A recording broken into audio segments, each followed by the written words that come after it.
চব্বিশের গণ অভ্যুত্থানে মানবতা বিরোধী অপরাধের দায়ে ক্ষমতাচ্যুত প্রধানমন্ত্রী শেখ হাসিনা ও তার স্বরাষ্ট্রমন্ত্রী আসাদুজ্জামান খান কামালকে মৃত্যুদণ্ডের আদেশ দিয়েছে আন্তর্জাতিক অপরাধ ট্রাইব্যুনাল। আর দায় স্বীকার করে রাজসাক্ষী হওয়ায় সাবেক আইজিপি চৌধুরী আব্দুল্লাহ আল মামুনকে ৫ বছরের কারাদণ্ড দিয়েছেন আদালত। বিচারপতি গোলাম মর্তুজা মজুমদারের নেতৃত্বে ৩ সদস্যের ট্রাইব্যুনাল এই রায় ঘোষণা করেন। বাংলাদেশের ইতিহাসে এই প্রথম কোনো সরকার প্রধানের বিরুদ্ধে আন্তর্জাতিক অপরাধ ট্রাইব্যুনালে মৃত্যুদণ্ডের রায় ঘোষণা করা হলো। শেখ হাসিনা ও আসাদুজ্জামান কামালের ফাঁসির আদেশে খুশি প্রসিকিউশন ও অ্যাটর্নি জেনারেল, তবে রাষ্ট্রনিযুক্ত আইনজীবী বলছেন তিনি ব্যথিত। সাইদুল ইসলামের রিপোর্ট। ক্ষমতাচ্যুত প্রধানমন্ত্রী শেখ হাসিনা ও আসাদুজ্জামান খান কামালের অনুপস্থিতিতে বিচার হলেও রায়ের দিন সকাল থেকেই ট্রাইব্যুনাল এলাকায় নেওয়া হয় কড়া নিরাপত্তা ব্যবস্থা। র্যাব পুলিশের পাশাপাশি ছিল বিজিবি ও সেনাবাহিনীর সতর্ক পাহারা। রায় দেখতে ট্রাইব্যুনালে আসেন জুলাই যোদ্ধা ও শহীদ পরিবারের সদস্যরা, আসেন রাষ্ট্রের সর্বোচ্চ আইন কর্মকর্তা আসাদুজ্জামান ও বিপুল সংখ্যক আইনজীবী। সকাল 9:15টায় আদালতে আনা হয় গ্রেপ্তারে থাকা একমাত্র আসামি ও রাজসাক্ষী সাবেক পুলিশ প্রধান চৌধুরী আব্দুল্লাহ আল মামুনকে।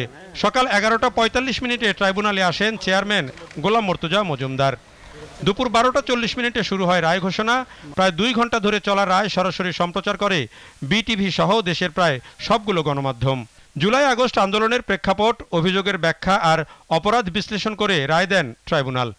রায়ে শেখ হাসিনা ও আসাদুজ্জামান খান কামালকে মৃত্যুদণ্ডের আদেশ দেয়া হয়। অপরাধ সর্বোচ্চ সাজার মতো হলেও দায় স্বীকার করে রাজসাক্ষী হওয়ায় চৌধুরী আব্দুল্লাহ আল মামুনকে দেয়া হয় 5 বছরের কারাদণ্ড। মানবতা বিরোধী অপরাধের দায়ে 2024 সালের জুলাই অভ্যুত্থান চলাকালে বাংলাদেশে ছাত্র জনতাকে লিথাল ওয়েপন, হেলিকপ্টার, ড্রোন ব্যবহারের মাধ্যমে নিষ্ঠুরতম পন্থায় 1400-র মতো ছাত্র জনতাকে হত্যা এবং 25,000-এর বেশি ছাত্র জনতাকে আহত করার দায়ে মৃত্যুদণ্ড প্রদান করেছেন। আসামি চৌধুরী আব্দুল্লাহ আল মামুন সাহেবকে সবগুলো কাউন্টেই দোষী সাব্যস্ত করা হলেও তিনি যেহেতু রাজসাক্ষী হিসাবে আদালতে মামলার ভেতরের সবচাইতে গুরুত্বপূর্ণ ইভেন্টগুলো সাক্ষী হিসাবে আদালতের সামনে তুলে ধরেছেন, আদালতকে সত্য উদ্ঘাটনে সাহায্য করেছেন, সেই জন্য তার ব্যাপারে আদালত লিনিয়েন্ট ভিউ নিয়ে তাকে 5 বছরের কারাদণ্ড দিয়েছেন, যদিও তাকে সকল কাউন্টেই দোষী সাব্যস্ত করা হয়েছে। চিফ প্রসিকিউটর বলছেন রায়ে খুশি তারা। শেখ হাসিনা চাইলে আত্মসমর্পণ করে আপিল করতে পারেন বলেও জানান তিনি। এই রায় প্রমাণ করেছে অপরাধী যত বড় হোক, যত ক্ষমতাশালী হোক, সে আইনের ঊর্ধ্বে নয়।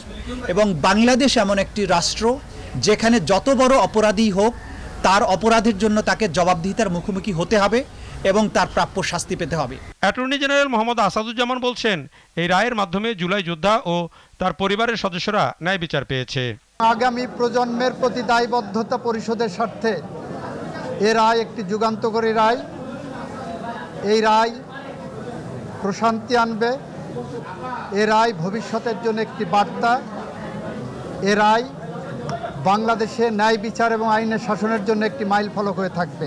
শেখ হাসিনা ও আসাদুজ্জামান খান কামালের পক্ষে রাষ্ট্রনিযুক্ত আইনজীবী আমির হোসেন বলছেন এই রায়ে ব্যথিত তিনি। মাননীয় ট্রাইব্যুনাল যে রায় দিয়েছে সে রায়টাকে মেনে নিয়ে আমার বক্তব্য হলো এই যে এই রায়টা ভিন্নভাবে হইলেও হইতে পারত, হয়নি, যেটা আমার বিপক্ষে গিয়েছে। সেজন্য আমি ক্ষুব্ধ, আমি আমার ভিতরে কষ্ট লালন করতেছি। এর বাইরে আমার কিছু বক্তব্য নেই। সাবেক প্রধানমন্ত্রী শেখ হাসিনা ও আসাদুজ্জামান খান কামালের মৃত্যুদণ্ডের রায়ের পাশাপাশি তাদের সম্পদ বাজেয়াপ্ত করার নির্দেশও দিয়েছে আন্তর্জাতিক অপরাধ tribunal 1। Saidul Islam, GTV news, Dhaka.